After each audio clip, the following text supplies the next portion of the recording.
বাংলাদেশের স্বাধীনতার সময় সেক্ষেত্রে ভারতের সাহায্যের কথা যদি তারা মাথায় রাখতো, তাহলে কোন কোন বিষয় বা কোন কোন জায়গা থেকে তারা ভারতের পাশে দাঁড়াতে পারত এবং পাকিস্তানকে প্রতিহত করতে তারা ভূমিকা পালন করতে পারত?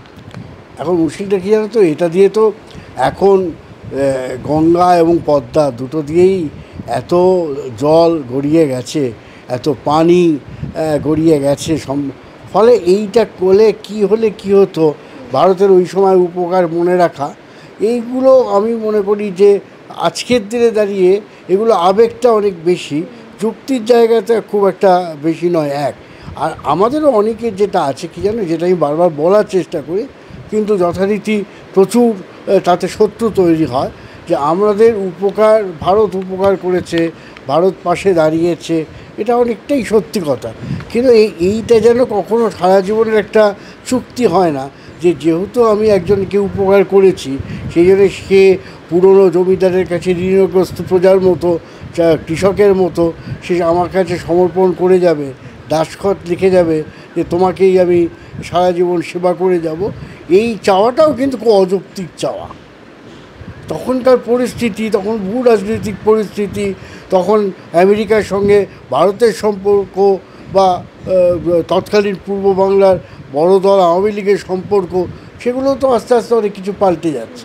সুতরাং ওইটা মনে রাখবো, এই যে শব্দটা বা এই যে কথাটা আমরা প্রায় বলি, হ্যাঁ আমরা তো তোমাদের উপকার করেছি, তোমরা আমাদের ব্যক্তি জীবনেও দেখবে আমরা প্রত্যেকেই হয়তো কম বেশি স্কুলে, কলেজে, ইউনিভার্সিটিতে, পাড়া প্রতিবেশীদের কোনো না কোনোভাবে হয়তো পাশে দাঁড়াই, কিন্তু সবসময় কি প্রতিদান আমরা পাই?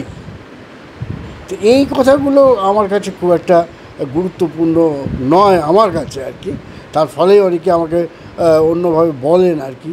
কিন্তু আমার মনে হয় যে দেখো, সিচুয়েশান এক এক সময় এক এক রকম থাকে, সেই সিচুয়েশান অনুযায়ী বাস্তব বুদ্ধি থাকলে তাকে সেই অনুযায়ী সিদ্ধান্ত নিতে হয়। চীনে একটা সময় মাও সেতুংয়ে থাকাকালীন একরকম রাজনৈতিক নীতি ছিল, রাজনৈতিক আদর্শ ছিল। আজকে তুমি সেই আশাটা করতে পারো না যে চীন সেই একই জায়গায় দাঁড়িয়ে আছে। কোনোটাই কিছু এক জায়গায় দাঁড়িয়ে থাকা না, আমি এইটা বলতে পারি। অর্থাৎ মানে সময়ের সাথে সাথে যেহেতু অনেক কিছু পরিবর্তন হয়েছে, তাই সেক্ষেত্রে আদেও নীতি বলো, পরিকল্পনা বলো, আবেগ বলো, ভারত সম্পর্কে তাদের মোহ বলো, সব কিছুই পাল্টে যায়। আবার উল্টো দিক দিয়ে ধরো আমাদের ক্ষেত্রেও ধরো, তুমি যদি কলকাতারও অধিকাংশ নাগরিকে যেমন জুলাই অভ্যুত্থান ঘটছিল, তারা বাংলাদেশকে যে চোখে দেখতেন বা এখনও যেভাবে তারা বলেন কার্টুন দেশ, কি অমুক দেশ তমুক দেশ, সেটা তো খুব সম্মানজনক নয় তাদের পক্ষে।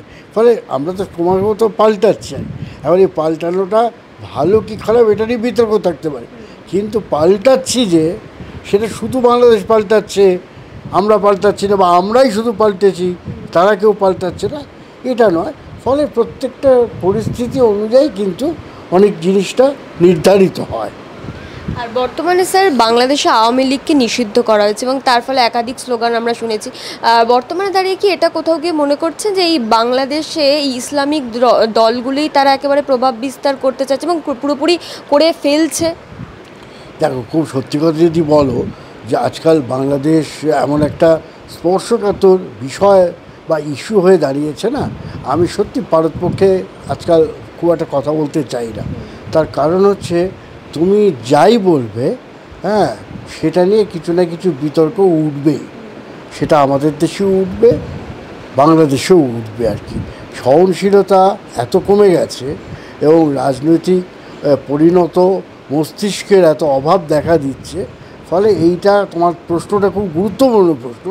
কেন ইতিহাসের একটা বিরাট সময় জুড়ে বাংলাদেশের স্বাধীনতা যুদ্ধে আওয়ামী লীগ ভালো কি খারাপ সেটা অন্য আলোচনা, আওয়ামী লীগকে তুমি অস্বীকার করা যায় না। এখন দেখো, এইখানে এই যে নিষিদ্ধ হয়েছে, এরও আবার একটা ব্যাখ্যা শুনছি যে ওখানকার শাসকেরা বলছে যে যতদিন আওয়ামী লীগের আন্তর্জাতিক বিচার না হবে, যতদিন বিচার না হবে ততদিন এই নিষিদ্ধকরণ প্রক্রিয়াটা থাকবে। তার মানে বিচারটায় যা রায় হবে সেটা কিন্তু শাসকেরা মেনে নেবে। ব্যক্তিগতভাবে, একদম ব্যক্তিগতভাবে যদি একজন ফিল্ম মেকার, একজন সাংবাদিক, একজন কালামিস্ট হিসেবে তুমি যদি আমাকে জিজ্ঞেস করো, আমি মনে করি কোনো দেশেই কোনো সংগঠনকেই নিষিদ্ধ করে তার কোনো রকম কাজ হয় না। আমি যদি ধরে নিই কেন, আমি বিশ্বাস করি যে আওয়ামী লীগ বিশেষ করে শেখ মুজিবের সময় থেকেই যে অত্যাচার তারা জনগণের উপরে চাপিয়েছে তার অবশ্যই বিচার হওয়া উচিত। যাতে যতই এখন শেখ হাসিনা খুব মিষ্টি মিষ্টি কথা ভারতে বসে নিরাপদ জায়গায় বসে তারা বলুন, তারা যথেষ্ট অপরাধ জনগণের কাছে করেছেন এবং সেটা কিন্তু শেখ হাসিনা রেজিমেই হয়েছে তা না। আমি বলবো ৭২ যখন শেখ মুজিব যখন পুরোদস্তুর ক্ষমতায় আসেন তখন থেকেই কিন্তু এটা যথেষ্ট অন্যায় তারা বাংলাদেশের জনগণের উপরে করেছেন, তার বিচার হওয়া উচিত। কিন্তু নিষিদ্ধ করলেই সমস্ত দোষ খালন হয়ে যায় সেটাও নয়। আমাদের দেশে আরএসএস 3বার নিষিদ্ধ হয়েছে, কমিউনিস্ট পার্টি নিষিদ্ধ হয়েছে, আমার দেশে পূর্ব পাকিস্তানে পূর্ববঙ্গে, কিন্তু সেই নিষিদ্ধ হলেই যে সেই কমিউনিস্ট পার্টির কার্যকলাপ বন্ধ হয়ে গেছে। আরএসএস তো দ্বিগুণ কেন 3 গুণ 4 গুণ শক্তি নিয়ে ভারতের রাজনীতিতে ফিরে এসেছে, প্রাসঙ্গিক হয়ে উঠেছে। আমি পছন্দ করি বা না করি, আরএসএসকে নিষিদ্ধ করে তো আরএসএসের শক্তি বৃদ্ধি হয়ে গেছে।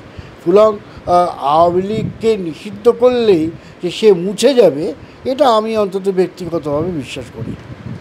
আর বাংলাদেশে খালেদা জিয়ার দলের প্রত্যাবর্তনের ফলে আর কি মানে সেখানে নতুন কি রাজনীতি খুলতে পারে বা নতুন কোন রাজনীতির পথ সেখানে খুলে যেতে পারে?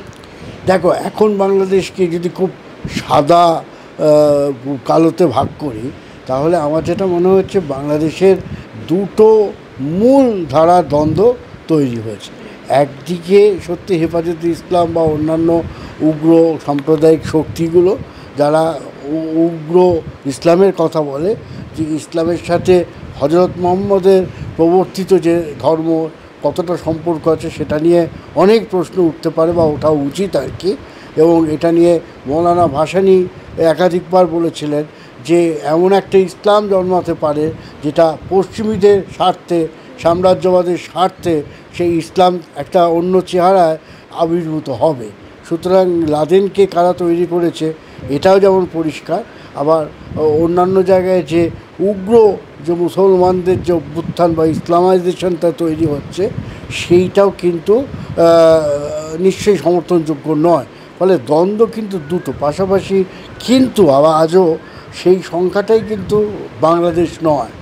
আমার পশ্চিমবঙ্গে বসে অনেকেরই ধারণা হচ্ছে বাংলাদেশ তালিবানদের হাতে চলে গেছে বা পুরোপুরি জামাতের হাতে চলে গেছে। এটা আমি এখনও বিশ্বাস করি না। নানান দিকে সাংস্কৃতিক দিক দিয়ে বলো, নানান রাজনৈতিক দিক দিয়ে বলো, মহিলাদের ক্ষেত্রে বলো, তারা কিন্তু সমানে অন্যায়গুলোকে রুখে দাঁড়াবার জন্যে তারা সরাসরি রাস্তায় নামছে। সুতরাং একেবারেই ইসলামাইজেশন বা উগ্র ইসলামাইজেশনের নাম করে যে শক্তি সেটা পুরোপুরি এখন কন্ট্রোল করছে এটা আমি এখনও বিশ্বাস করি না। এক, দ্বিতীয় হচ্ছে তুমি যেটা বলছিলে সেটা হচ্ছে যে বেগম জিয়া, খালেদা জিয়া আসাতে রাজনৈতিক ভারসাম্য কতটা বদলাবে।